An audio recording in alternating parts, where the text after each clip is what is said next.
internationally renowned chef in there cooking up a splendorous meal. Which would be great, wouldn't it? Yeah, I just threw that out there. I just wanted to make sure you were in agreement. Yes, I think you are. And then we could all have breakfast. Breakfast? Come and get it with Peter Russell-Clarke. Yes, Peter Russell-Clarke back for another very tasty recipe, I do not doubt. And when are we going to see you back on the television with things such as Hey Hey It's Saturday, gracing our screens, if I may use those words? I don't think I'm Hey Hey It's Saturday material, to tell you the truth. You never made it on back in? No, it's one of the very few shows that I was never asked to go on. I had the feeling that I wasn't illustrious enough for their standards. Right. That seems a little unfair. You know, I'm not a bird with a fluffy ass, and if you squeeze me, you squawk. I mean, there's got to be more to television than that. And anyway, I'm not sure I like television all that much. Really? Yeah, I find television, you tend to be worried about whether your teeth are clean and your hair's combed, whereas radio, it doesn't matter if your dick hangs out, you can just keep talking. Yes, we've noticed that doesn't seem to matter, Peter Russell-Clarke. Now, what are we going to be feasting on today? Well, would it be true, in your opinion, to say that your listeners are mainly intelligent people? Absolutely, no doubt. And that now and again we should test that intelligence. We shouldn't let them just slumber away and listen to our dulcet tones. Well, the exam season is upon us, so yes, testing is important. So you could say we really could have this little segment as just an easygoing thing, or we could make it bloody complicated. Well, that's what I'm doing today. Good stuff. Now, do we want to listen to a little bit of music while everyone gets their intelligent heads on, or do you want to give them a little hint? No, because I've got to explain the whole thing. Please do. Because, Triple J, that's J, what's J, and that's jackfruit. And jackfruit sort of smells a little bit like a donkey fart, which is halfway between nothing and an elephant fart. So if you then went to the elephant fart thing, you get durian. Durian, yes, I do. Yeah. I was in Malaysia a couple of years ago and got a chance to taste it. Well, they say that it's the fruit made by God and the devil, that it tastes like heaven but smells like hell. And you'll find if you leave it in just wrapped up in many plastic bags, and you put it into your luggage for less than half an hour, and then take it out of your luggage, throw it in the bin, and go to the airport, you have to throw your bag away because they won't let you put it on the aeroplane, as happened to me. Well, you're not allowed to take, you're right, you're not allowed to take the bloody stuff on aeroplanes. And see, this is where the complicated part comes. J for jackfruit, and that's like a miniature durian, and then that made me think that comes from India. So what else comes from India? Prickly pears don't come from India, but they're known as the Indian fig.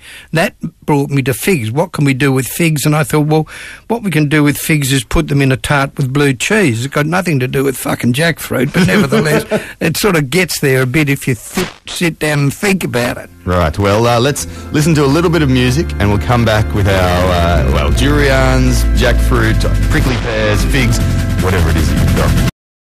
Now we have our figs at the ready. You've done you don't mind a blue cheese tart? Oh no, have I done it before? Have I? I'm just thinking that have you done a fig and blue cheese tart before? It seems like you may have. Well, I'll change it to pears, because pears look exactly like figs but are bigger, same shape, all look like a scrotum. Are you a Catholic? I was brought up a Catholic, yeah, absolutely. Well, then you would, in your churches and the Vatican, you would notice that all the genitalia of both male and female are covered with fig leaves, but they weren't actually carved by Michelangelo da Vinci with fig leaves over their genitalia. Right. And so where did the fig leaves come from? I want to know. Does the Vatican have mausoleums full of bloody fig leaves that they slap over poor old Michelangelo's work, I wonder? Secret fig orchids, I do not And doubt. you wouldn't have to, really, because male genitals are the shape of a fig anyway. But we're doing pears now. We're not going to do figs, are we? Larger figs. Pears, yes. All right, pears. Well, then get yourself a pastry case. That's easy. Go to supermarket, get one of those. Pop it in the oven and for about 10 minutes until it goes a little bit brown.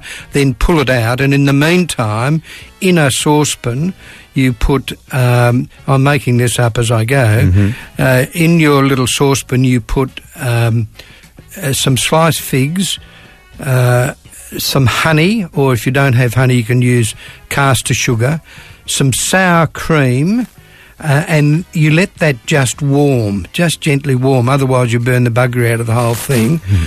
When that's warm, take it out, let it cool a bit, then pop that in your pastry case, and on top of that put blue cheese, slices of blue cheese, pop that back into the oven until the cheese melts, and that'll take about 10 minutes.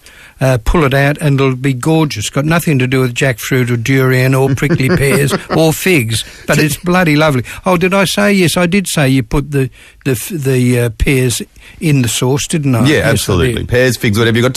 Have you cooked with durian before? No, but I've eaten it. Durian can either be eaten raw. A lot of people boil it.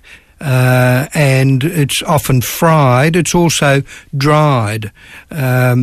It's certainly a better flavour than jackfruit. Jackfruit wins because it doesn't have the bad smell of it. The seeds of jackfruit, by the way, you can roast. They're a bit like a chestnut. But no, durian, the trouble with durian is if you can get over the smell, then it's one of the most delightful flavours you'll ever eat. It's like custard and onions mixed in with like this really sweet banana mango pawpaw flavour. That's right, with a bit of garlic thrown in. There's garlic in it. It is quite amazing. What do you say? The fruit of the gods. The fruit of the gods. They say that God and the devil got together to make it. The devil producing the smell and God the taste. And I do not doubt that the God and the devil both got together to make you, Peter Russell-Clarke. And God bless you too, my boy. I will talk to you very soon, sir. And next week will be less complicated. All right. And give my regards to your listener. Yes, thank you. See ya. Robbie, Marique and the Doctor on Triple J.